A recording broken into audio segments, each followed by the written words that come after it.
Then part two, just have a quick review of some of the bits and pieces getting put together, see where we're up to really as a reminder. And I've been mucking about trying to get shots of this outside. The weather really isn't with us. Only summer in Britain, which means the weather's diabolical, and I couldn't get any good shots, so I've been mucking about trying to do that. In the end I've come inside. Meanwhile, here are some bits and pieces of what we were doing before. The model was coming together really nicely. The only tricky bit was the sort of strange dorsal hump and gunner pit thing. That was the only bit. There's a bit of a squeeze. Apart from that, going well. Now, a quick note on the camouflage. A few people saw this saw the part one and said, "Crikey, you're taking on that spotty camouflage." I'm taking on neither. I saw a completely different one online, but it was only one side of the aircraft. So I went radical and went to the library and got a couple of books, and was able to kind of patch together the two sides and the view from above, and got a slightly different version. And it's more splotchy, let's just put it that way. So be warned that change is coming. Now, looking back, I kind of wish I hadn't. Never mind.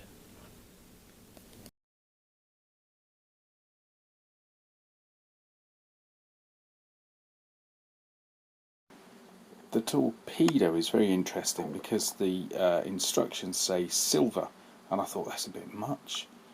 Usually they have rings around them, painted rings and so on for identification and that sort of stuff. So I looked on the internet, and lo and behold, in the smart photographs, the sort of PR ones, they are beautifully polished silver. But in some really remarkable coloured photographs, they don't look sort of tinted, they look as if they really are proper colour photographs.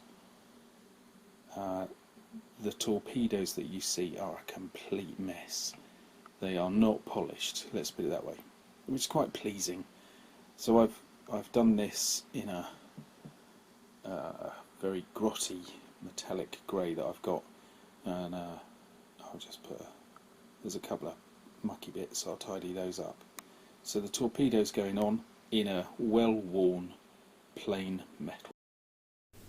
I've read often that in a whole variety of aircraft, the crew would pop some of the windows out, particularly tail gunners, things like that, which just fascinates me. It blows my mind on so many levels.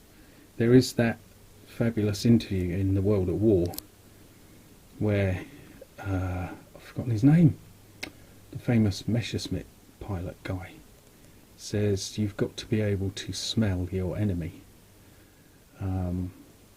and so that stuck in my mind.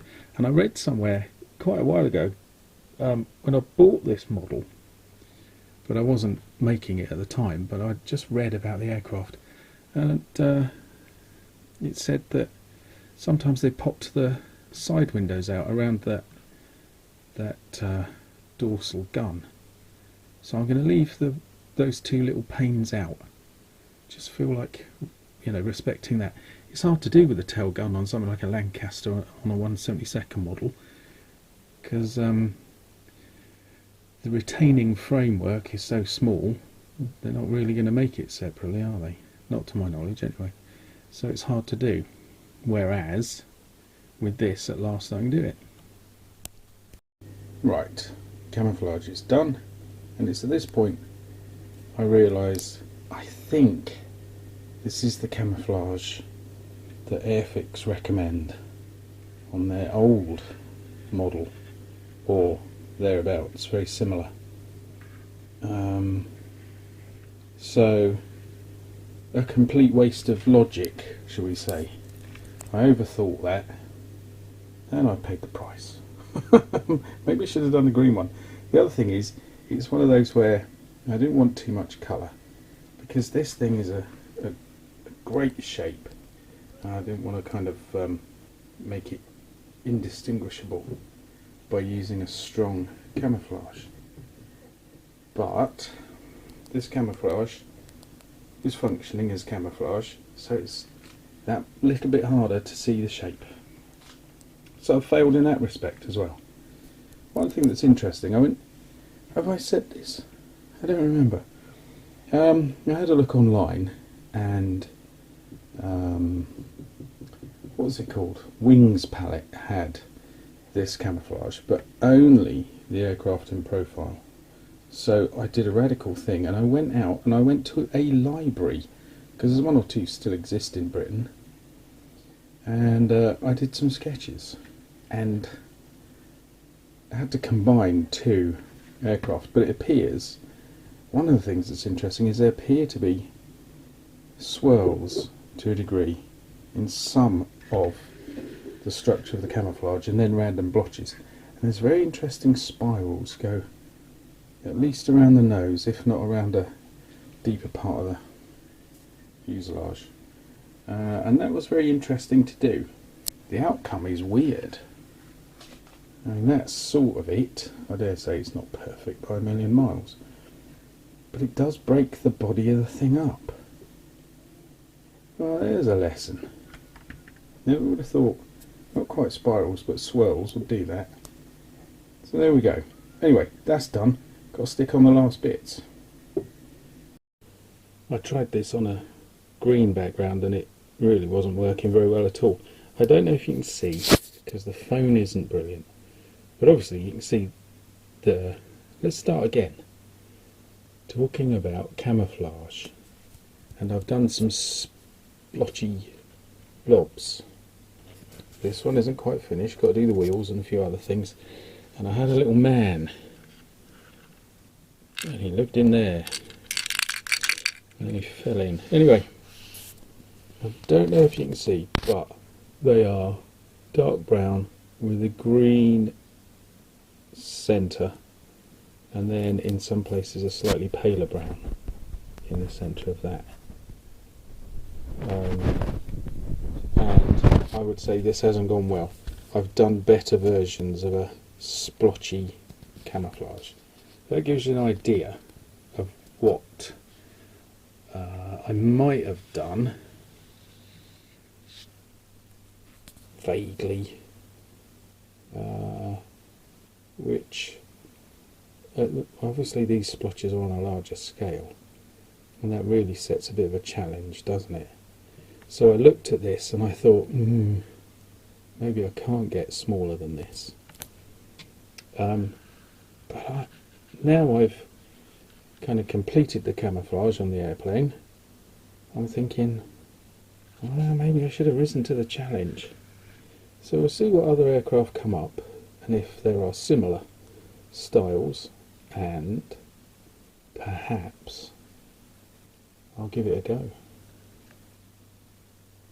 On it, and here we are outside, and it's terrible. I'll give it a go at a few angles, but that's the model. All the bits stuck on, all the painting done, there we are. So hopefully it is in some way visible, and hopefully it's you're enjoying it. I think it's a good model and a nice aircraft. So I'm floundering with this light out here. Never mind. If it all goes badly wrong, we'll go indoors. Yeah, we're going to go indoors, aren't we? I can tell. The camouflage has come out okay, remarkably. Seeing it like completely done with the whole aircraft built, I'm alright with it. But why didn't I do the ones in the instructions? That's part one. The other one is I mucked about with the little windows at the side. Shouldn't have done that. Well, so much for outside. Anyway, there it is done. It's come out alright, I think. A few tricky bits here and there, as usual. But it's a good model. I would recommend it to anybody. And It's sort of come out as I saw it in my mind's eye. I've said that a few times now. I must be picking better models to make. And it's probably not the most beautiful aircraft in the world, but it is magnificent, and it's very bold. I would feel confident flying in one of these. It looks solid and dependable. Just a shame we haven't got the camera running and I'm doing this on my creaky old phone. A very interesting thing happened. It's worth mentioning. It shows how good a model it is. The cockpit canopy glass just needed a little filing down at the front and it slipped straight into place. I have used no glue. That, to my mind, is a very good sign. So well done, Italeri. The very, I was going to say worst, but it's not bad. The hardest bit to get around were the markings. I don't know if it's because the model seems to be quite old. The actual product, you know, the thing I bought, because the box is battered and stuff like that, things are a little bit aged. But the markings wouldn't soak off the sheet, and in the end I was peeling them off by hand, which was quite tricky, and just here and there was a little damage, and I meant to sort out with the magic of a paintbrush. Just remembered it. That number 2, which folded and split slightly, the black one. It was the only bit of trouble I had, aside from not actually being able to get them off the paper sheet. That is a powerful looking aircraft, isn't it? Well done, Italian designers. I did put a little fella in the cockpit.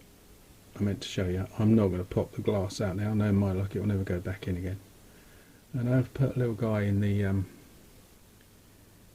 dorsal gun bay thing, but he hardly shows. So never mind. I know they're there. It does have really good machine guns, by the way. The model. Press the wrong button here.